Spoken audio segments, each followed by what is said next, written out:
Welcome to Dance as a Weapon TV. My name is Kasia Wolinska and I will be your host today and for the next 5 episodes. Due to pandemic, we can't be closer to each other and this program will be mediated through the screen. There is still a lot to learn and there is work to be done, and this TV show wants to be a platform for both. Together with invited artists, we will enter your households and your theatre spaces with conversations, screenings, and many other artistic endeavors that want not only to be a result of a crisis, but they want to propose a perspective which will allow us to think about future different from the present moment and the current state of affairs. We will set on multiple journeys across territories of death, love, revolution, immortality, wild dreams, and many, many more. All that with a generous dose of talking dance while talking life. And since we started today's episode with the dance of death, allow me to follow this a little bit further and treat it as a warm-up for today's show. So, the tales and depictions of death engaging either in conversation or in dance with both powerful and humble people could be traced back to folk storytelling of Middle Age Europe. In the 15th century, they'll come to constitute a horror genre of their own, known as danse macabre or Totentanz.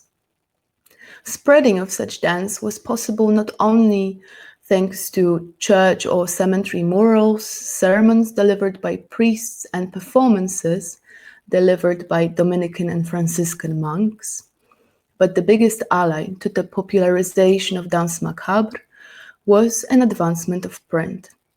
It allowed not only to archive dances, but to continuously reproduce them. So, what was a message of such text and who was its reader? Let's take 16th century Nuremberg, home to one of the most prominent Totentanz creators, Hans Holbein, where practice of dance was divided and shaped due to class divisions. So on one hand, you had patricians with their basadanzas, which they performed in town halls, spaces of which were exclusively available to patricians, both for dancing and voting. Peasants could enter patrician balls only in one way. And that was due to lack of entertaining characteristic of basa danza. So those patrician dances were rather constrained and the body was stiff and controlled, while folk dancing was amusing to the wealthy and the dancers were invited to bring some joy and jumps into the town halls. Outside of such festivities, however, folk dancing was regarded as bad dancing, and its uncontrolled, ecstatic, expressive movements were seen as a sign of demoralization and inferiority. Dance of the Death is often regarded as one that does not care about class, because we could often see in the dancing processions that kings and bishops are together in dance with their subjects, and they all seem to equal at last in their final number. But if we look closely at some depictions, we could see that skeletons are often presented in ecstatic, uncontrolled postures, while the bishops and kings seem to be stiff and constrained in their movements. Due to that, some scholars saw in danse macabre a possible social commentary and maybe even a subversion. So having that as our departure point, let's continue to a conversation that will bring us closer to the contemporary state of living and dying, in which a choreographic perspective will be of use. And it's not only the pandemic, but also the recent horrific killing of George Floyd, which sparked protests all around the world, showed us that we are by no means equal nor in living, neither in dying. Philosopher Achille Mbembe proposed term necropolitics to describe form of governance that is based on selective survival. Such power wants to decide whose life is worth protecting and preserving and whose life can be rendered disposable or be taken away with impunity. And what is important is that such power is exercised today on a global scale, often on our behalf, but not necessarily in our interests. And such necropolitical paradigm laid foundation to the emergence of European modernity and its democracy. As Mbembe wrote, there is no democracy without its colony. So, how could we restore a possibility for a different kind of politics? I believe that for that we need not only vivid imaginations, but also a set of practices, procedures, and forms of organization. That's why, together with Agata Siniarska, my dear friend and comrade, working in a field of choreography that is curious about death, often coming close to it, we will try to discuss some ways in which we could imagine a different ways of cohabitating with death, and ways in which we could restore livability and bring it back both to our communities and to the planet. So allow me to welcome my guest. Hello, Agata. Thank you very much for accepting the invitation.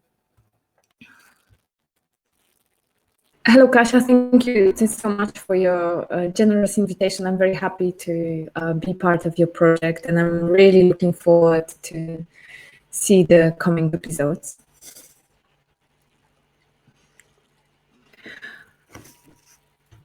Allow me, Agata, to go immediately to the first question that I have for you, which is if you could tell us about your perspective on the contemporary state of death, and how do you see our present relation with it, and what could be the future possibilities for our rapport with death?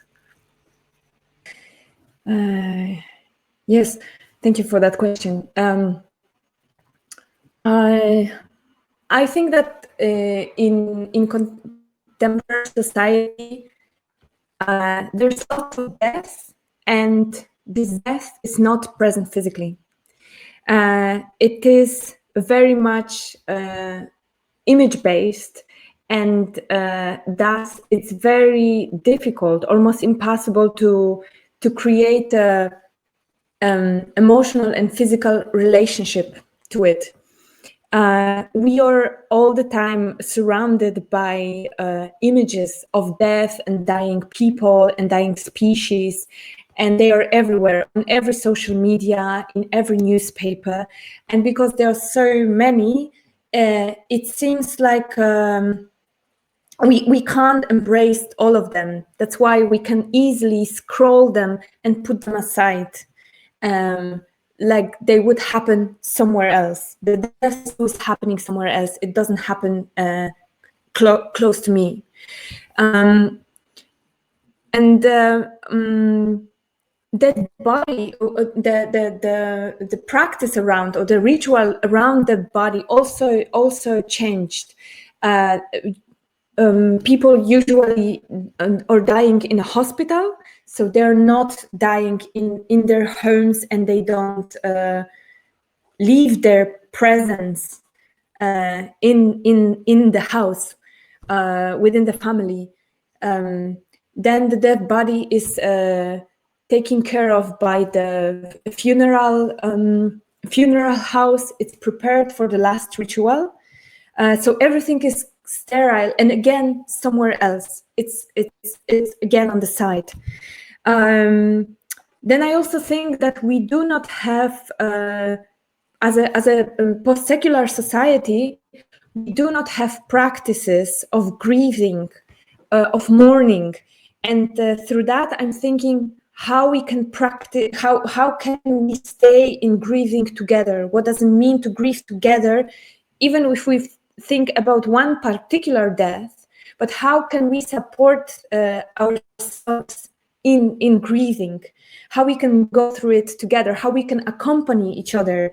And I think that we don't have these practices.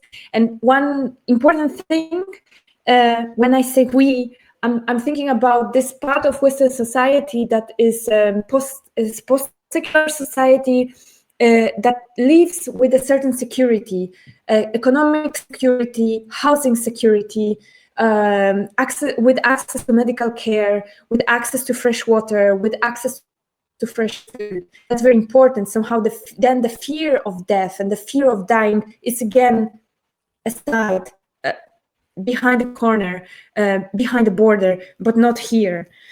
Let's come back to Dance Macabre that you brought in your introduction. Dance Macabre was placed in a religious society where where the morality was very strongly inscribed in the social discourse. So the access to death, or the presence of death, was different. Then people were dying more frequently, and usually they were dying at home. So the family was accompanying the dying person till the end. And that was also changing the relation. The death was somehow more common, and more closer, also physically.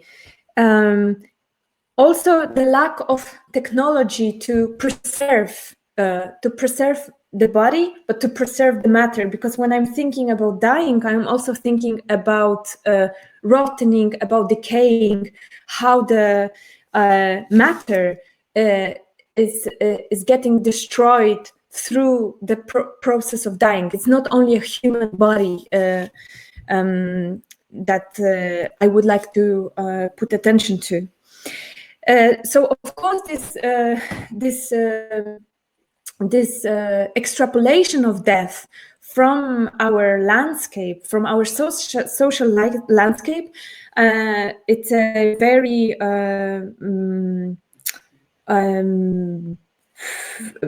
broad process happening on many levels that maybe we are not going to discuss here now. But I would like to put attention into particular situation on the relation between science and art.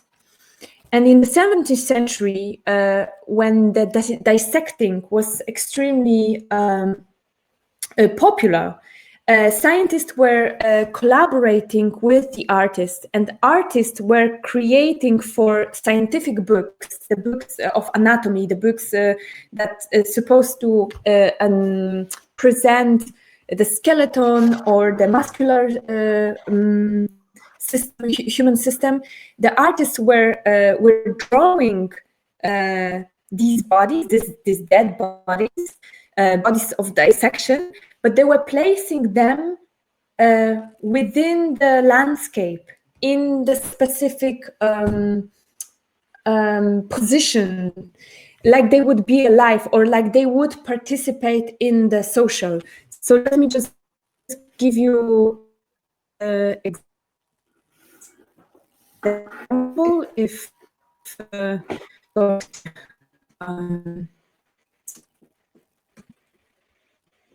stop me. Can you see this image? Yeah. Yes. Right. Fantastic. So that's the image from the book called A New Collection of Bones and Muscles Drawn from Nature. It's the book from the 18th century. And what is very interesting here, that this book was of a scientific purpose. From this book, people were learning how the skeleton system works. But here, actually, the skeleton is a death. It has the wings, the skulls around.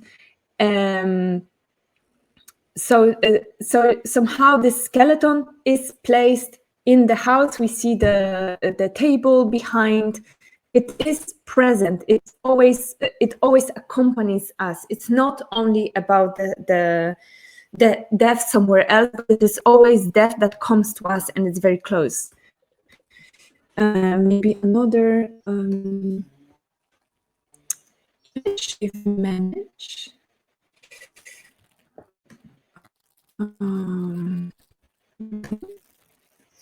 From the same book, but I don't know why it doesn't come here. But never mind. But you get the picture. So this is also interesting that art was working here as a channel to translate the scientific discourse into the society, as well as bringing death, the death body, the body of dissection to the social. And then on the 19th century, science decided to work on the objective truth, and that was the moment when the artistic was taken away, and the dead body, or the skeleton, was extrapolated from the landscape, and it was brought to the white background. So again, happening somewhere else, happening in the void. And in another interesting thing that I would like to take from your introduction, that not to make this division or this binary between then and now, there is one thing that definitely was always present when we think about death, and Dance Macabre shows it very well. It's the inequality. So who has a right to remember? Who has a right to grieve? Who can prepare a funeral for others? Who has the economical capacity to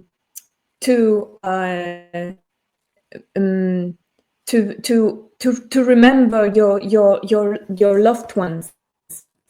And here another example that I would like to give. Yes. The portrait number 1.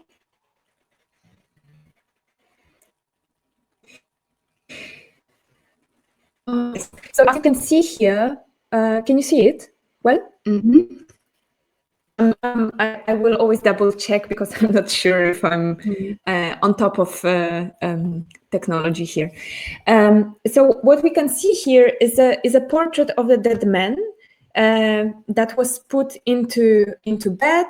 The cross was put, and the candle, everything was prepared for the painter, and then the painter was invited by the family to paint this kind of portrait, and it was in a very expensive practice. So not everybody could afford such a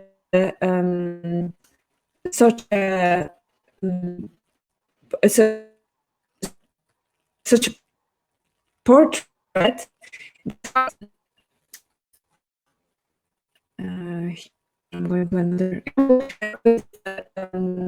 Photography, this changed a little bit, because people started to have it was way cheaper to invite a photographer and take a picture of a dead person.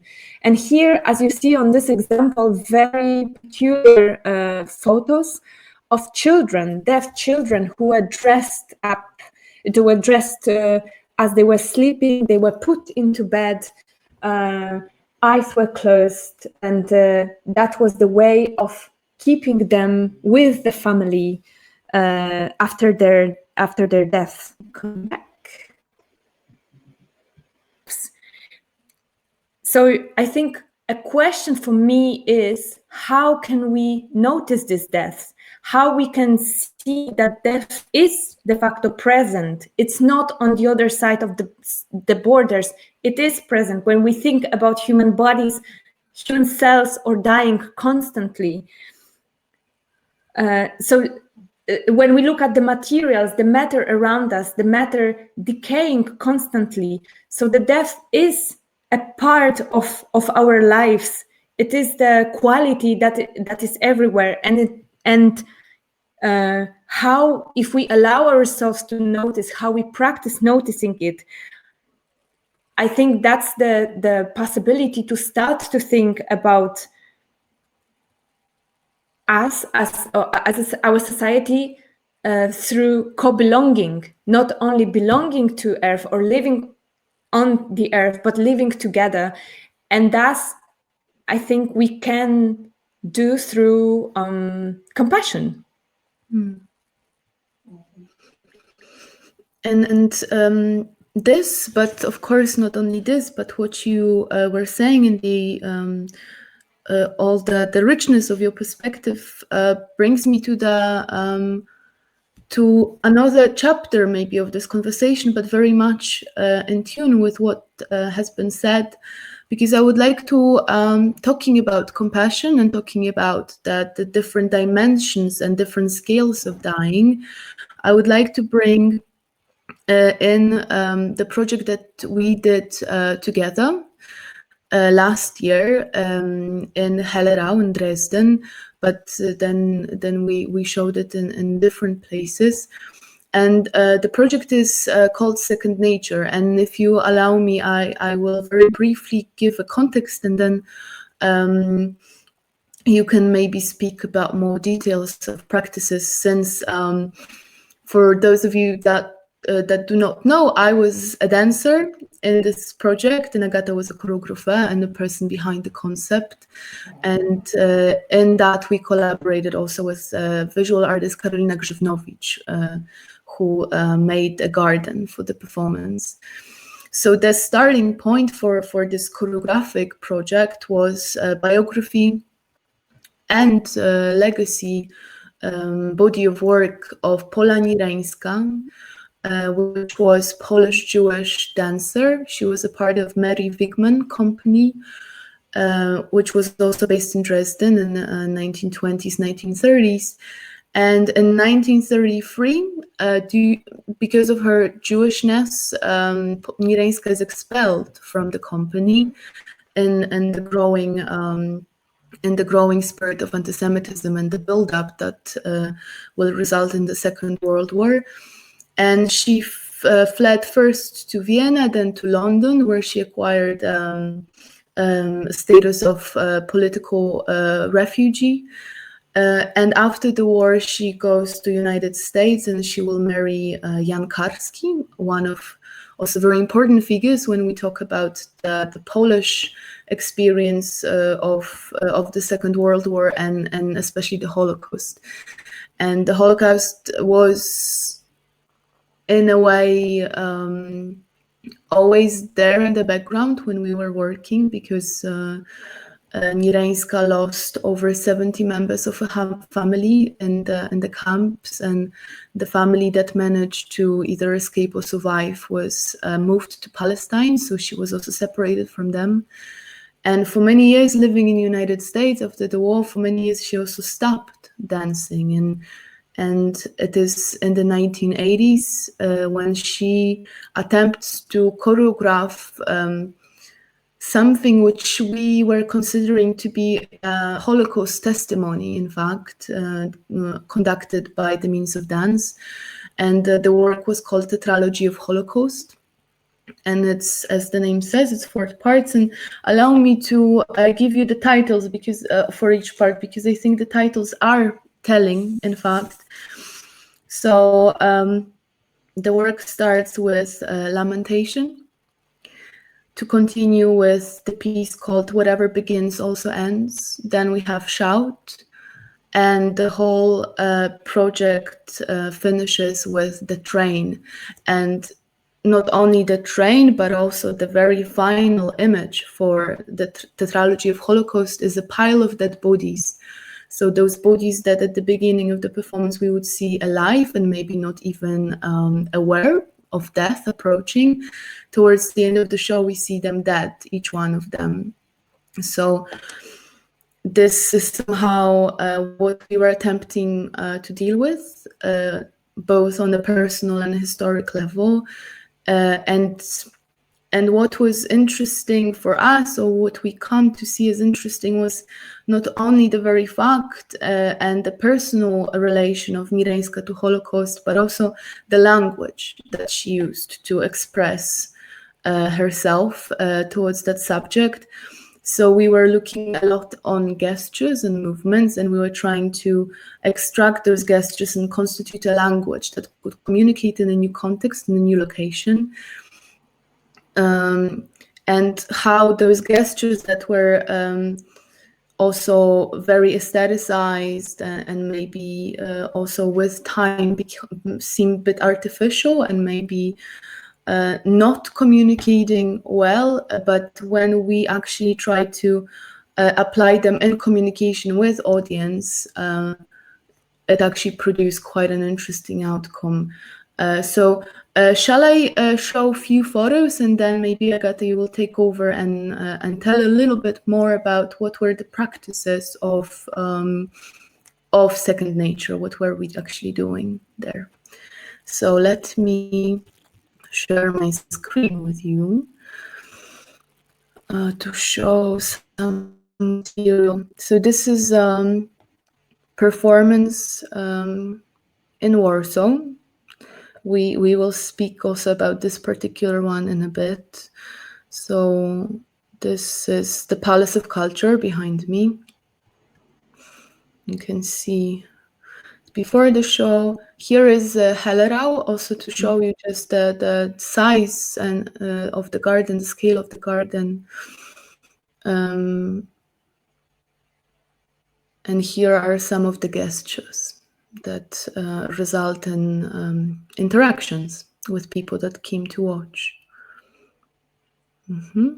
Okay.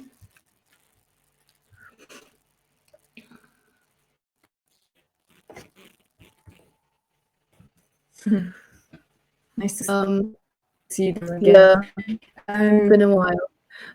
So I told about gestures, but maybe Agata, you want to tell also a bit more what we were actually doing with the very dead bodies that we were researching about. Yes. We actually started from what later on became the last part of the performance. We had a practice at the beginning. We were practicing together. We brought to the studio lots of images of dead bodies, not only human bodies, but also also non-human bodies.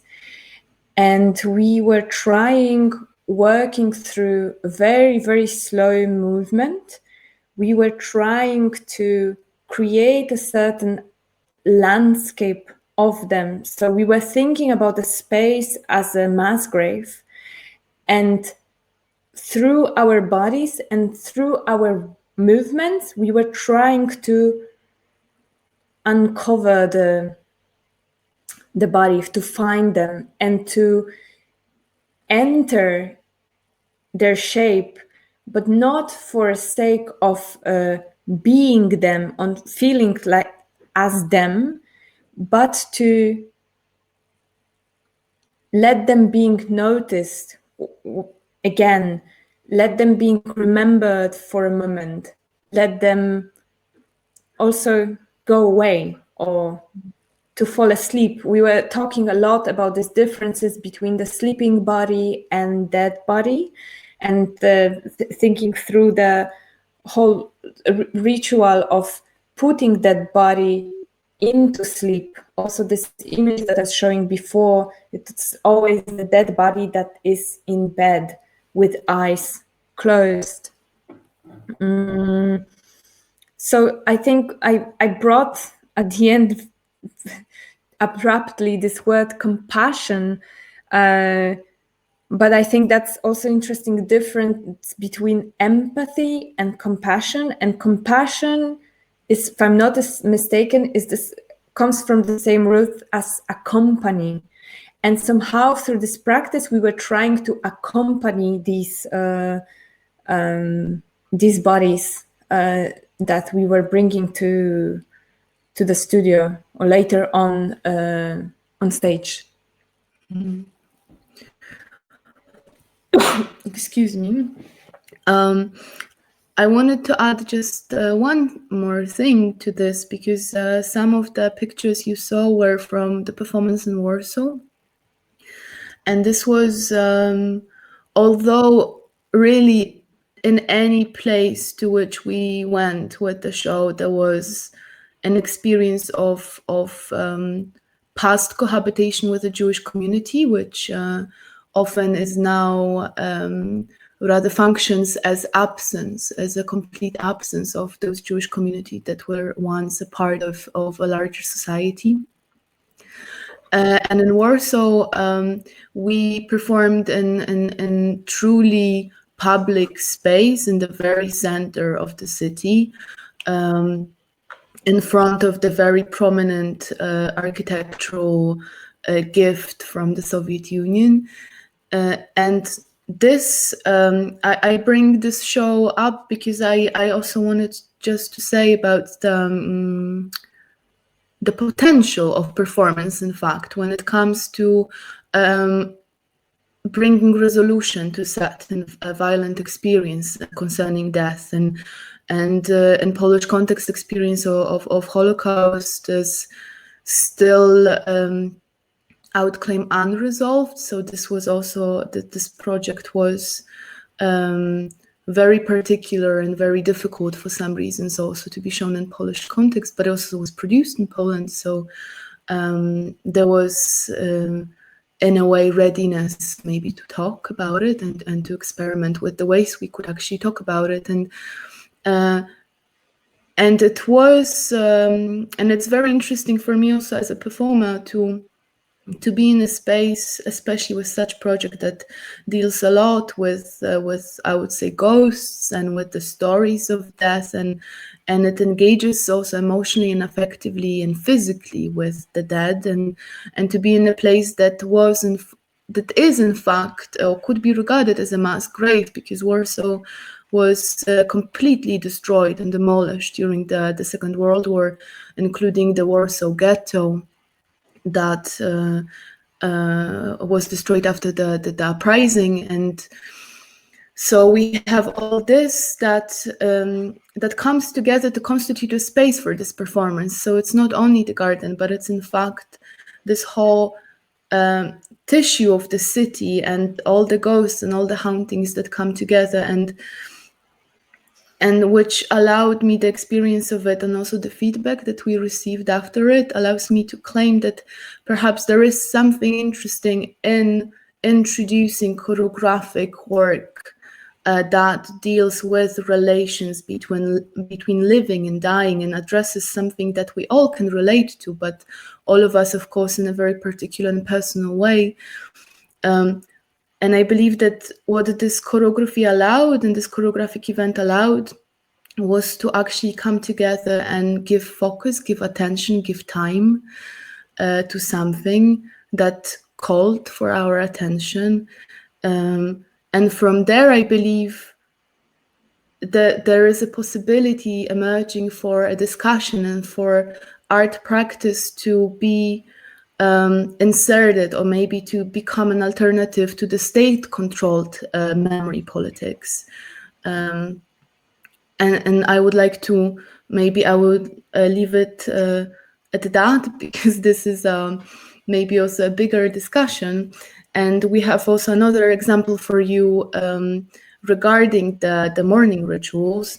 Yes, but if I may add one more thing to Second Nature, to especially to this experience in Warsaw, I think what I learned is that we can't think of the future and the present without the past, and that's why the whole historical politics is such a strong weapon, and it's so used by so many governments in order to establish the present power. And that's also what's happening nowadays in Poland. Yeah.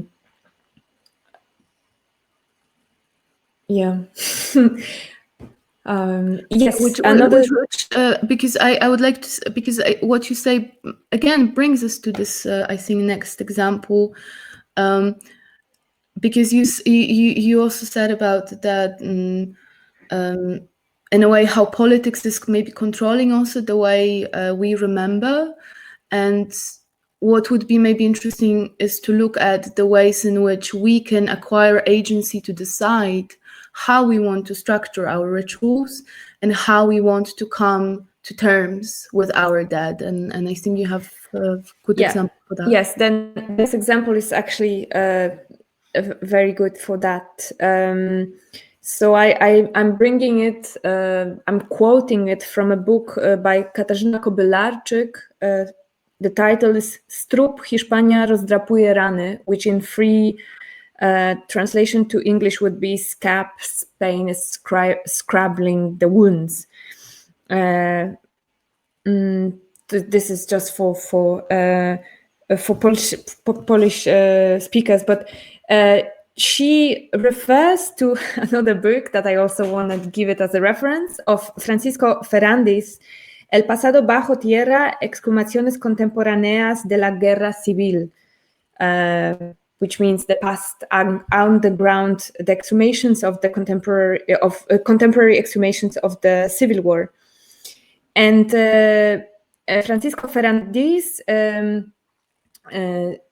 speaks about Paco Echeverría, who is a pretty famous forensic anthropologist in Spain. He was participating in many of the exhumations after Franco regime, and Spain is another very interesting example if we think about historical politics, because even though that the regime finished in the 70s, no one was touching these graves, and there's lots of mass graves. Actually, the whole country is full of mass graves. No one was touching them, I think, till the beginning of 2000. So this is the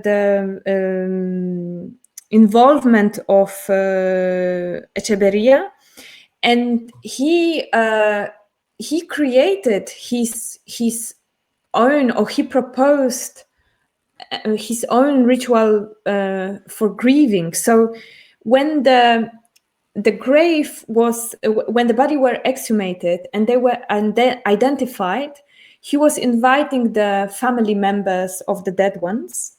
And when the grave was cleaned, he asked them to enter the grave, and he was giving the very dry instructions how to lie down in the position of those who family lost. And then there was always a silence. Sometimes there was a sound of a gunshot, then silence again, and then very slowly he helped people to leave the grave. And I think it's also very important because in Franco regime there was this whole war between Catholics and atheists. Let's say to make it very to place it very simple. And majority of people who are in these mass graves are not Catholics. So Echeverría is bringing a ritual that allows them, that allow people to grieve, to allow to get a certain peace without the Catholic ritual of death. So here actually it is about finding the body, bringing the peace to the body and saying goodbye to the body. But I would like to bring another example where there is an absence of the body. This is what you also mentioned when you were talking about the experience of performing in Warsaw. Recently, I went to Boxhagener Platz. I live in Berlin, in Friedrichshain, and on the side of Boxhagener Platz, in the bushes, there's 7 graves. If you could show the photos, Kasia. I don't know who who made them, graves, and on this balustrade around them is written, "Where are you? We miss you." Some of them, they have crosses, some of them they do not have. And the people from the city who are taking care of the green part of a green side of Berlin, they put right now the seeds of the grass, so the graves will stay on Boxhagener Platz. And definitely someone taking care of them, because I see how during the weekend there's lots of people, lots of party people, and there's lots of trash around. Then on Monday everything is cleaned and the graves are brought back. I don't know who made them, but I am speculating because on the other side or of the Boxhagener Platz, there is a camp of people, of homeless people, and I see them all the time taking care of these two parts of Boxhagener Platz because it's their home. So I wonder. It looks for me as these graves or the monument or memorial of people whose body either they were not found or they left silently. There was no family who take care of the last goodbye. I don't know. This just more my speculation, but maybe I'm also under the influence of the book that actually I got from you as a present when we were working on another project. It's a book by Arundhati Roy, The Ministry of Utmost Happiness, when the main character decided to live on the graveyard, and then other people are joining, and they started to build the houses around these graves. So every room has also a grave in it. And this is like a beautiful, I think, beautiful way of being with death, not being afraid of death, but accompany death, being with it, living with it, living and living very vividly. If talking about this, I just want to catch on what you just said regarding Arundhati Roy and how one, let's say, one movement of one person then evokes the organization of people, maybe a new location, maybe a new context, maybe in a new way,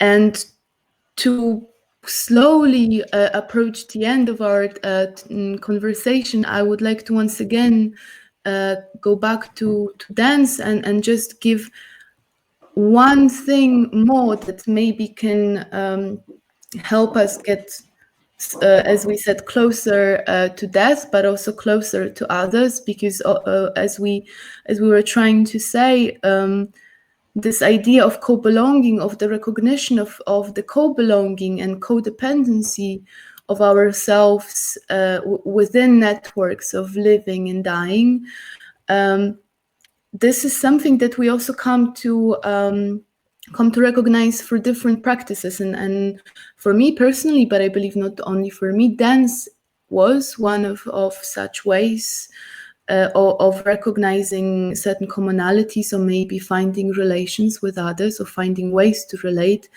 And the last aspect of dance for today would be gravity, in fact. As we were before talking also about Pola Nireńska, which belongs to tradition of Ausdrucktanz, but simultaneously we would have modern dance in the beginning of the 20th century up until, let's say, 40s and even 50s.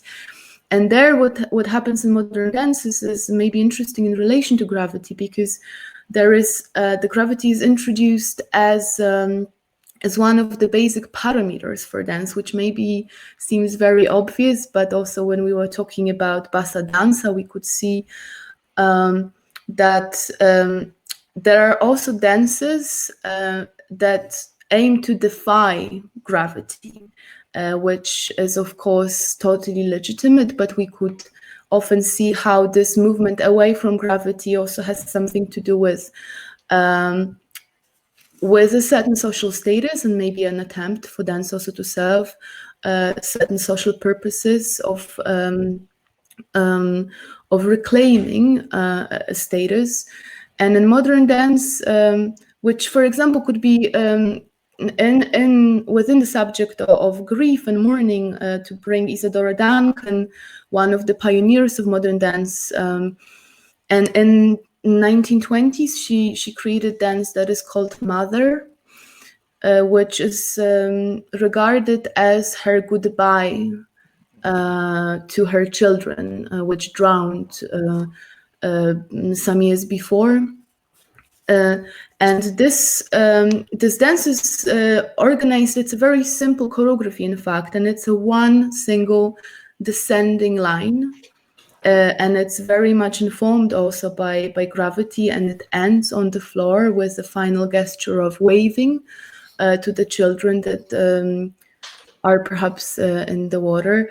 And I'm bringing the gravity in because we also started with the question of the possibility of what would be the way, the ways that bring us away from this present condition, both of alienation, as Agata said, of from death, but also from ourselves, from our bodily selves.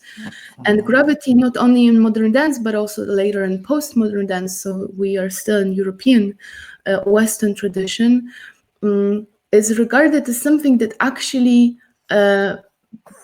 brings us together with all the living beings and all the movement of the world. And as postmodern choreographer Steve Paxton said, every cell knows where down is. So the gravity is also a certain paradigm under which we all exist and move, and exploring this, and which is actually foundational to dance, could perhaps also give us a certain perspective on what it means to cohabitate space with others, even if our movements don't seem to be in harmony, because this harmony or the senses, disagreement or maybe friction is also always a part of dancing together.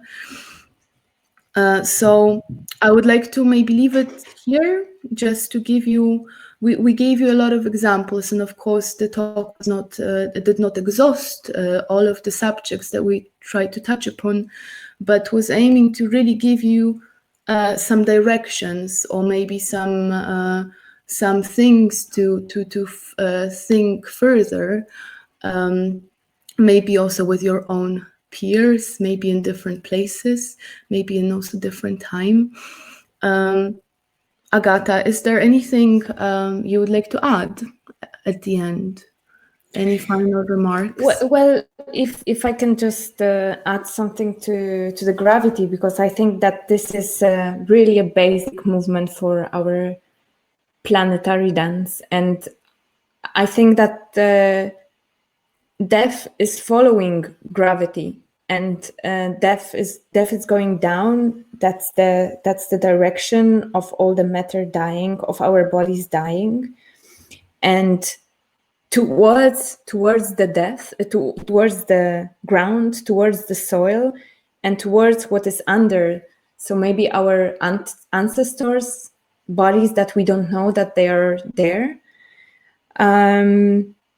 It is a movement towards the past, and as we said before, the future can't be without the past.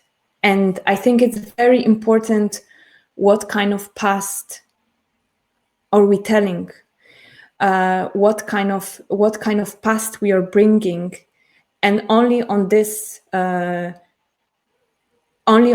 basis we can build a structure that nurtures into the future. I think it's a kind of recuperative work that is in front of us. Yes, and this future also conceived by many for many, which was also something that could be regarded as a future different from the present. And to end, I just would like to say, because this episode was a result, and what stands behind it is a long and in-depth conversation between me and Agata, and in the process of preparing, we assembled also a small PDF, thinking of that some of you might be interested in actually checking some stuff further and conducting your own research into spectra of death, if you're curious after this episode, or you were curious already before. So this PDF was going to be available on the website danceisaweapon.com, where also the TV episodes, the archived TV episodes, going to be stored. And if you have any questions, either to me or Agata, you can also write us an email to danceisaweapon@gmail.com. And we will try to respond to you as soon as possible and as well as we can. Thank you very much for being with us today. It was our first episode, and we're going to come back in the next 5. Thank you very much, Agata, for being with us and for all your work and input. Thank you. Thank you once again for this beautiful invitation. And see you in the next episode of Dance is a Weapon TV.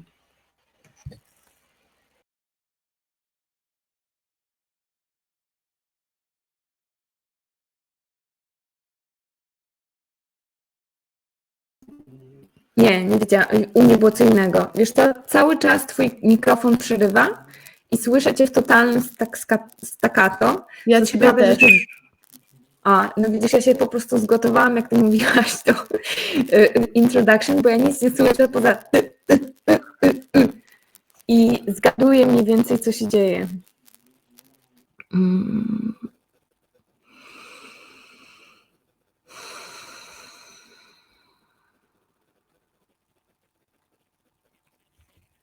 All of this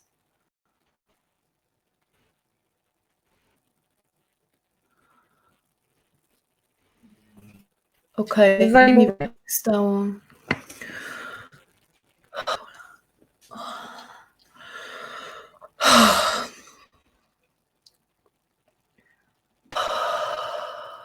Świetnie. Okej. Halo. Do której jutro trzeba dostarczyć to DVD? Do 9:30. Rano? Mhm. Co? Tak.